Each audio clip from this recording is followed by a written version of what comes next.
Peyton frickin' Manning, guys. PFM. How bad is that? You know what I'm hearing? I'm hearing offensive line. I'm hearing running backs. I'm hearing, hey, he didn't have Julius Thomas. Get out of here. Get out of here. The guy is melting. When he can't run his offense the way he likes, when he doesn't get the time he needs in the pocket, he's absolutely melting, okay? I like Peyton Manning. We talked about pure passers. I said he was the greatest pure passer in the history of football, and I'll say that until I die. He's the greatest pure passer of all time, but he's not the greatest quarterback of all time, and there's major holes in his game, especially when it counts the most. Because when it comes down to the come down, ladies and gentlemen, and it's time to square up, and it's time to take a hit, deliver a pass, play with passion, lead with emotion, show some tenacity and some vigor.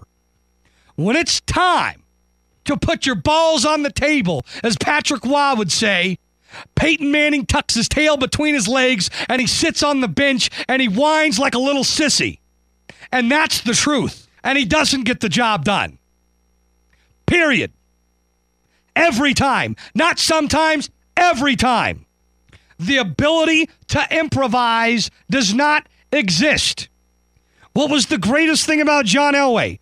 John Elway threw more interceptions than almost every quarterback who ever played in the NFL. So did Brett Favre. But guess what? When you were at the end of the game, when the stage was at its absolute biggest, when you were down, when you were on the road, whatever it was, when you were in the AFC Championship game in Cleveland on the 1-yard line against Marty Schottenheimer's number 1 ranked defense, and you had Mark Jackson and Vance Johnson on each side of you, guys that were maybe known in Denver but run-of-the-mill wide receivers in any other team, guess what? The guy led you all the way down the field with emotion and keeping plays alive and taking hits and delivering laser beam passes. And he created wins, and he took the team on his shoulders and he marched them down. And it didn't matter whether or not they were running their timing routes right or whether or not they heard the audibles at the line of scrimmage, because they just went out there and they did it and they won with it. And that's what the greats do. That's what the all-time greatest of all time do. That's what they do. That is not what Peyton Manning does.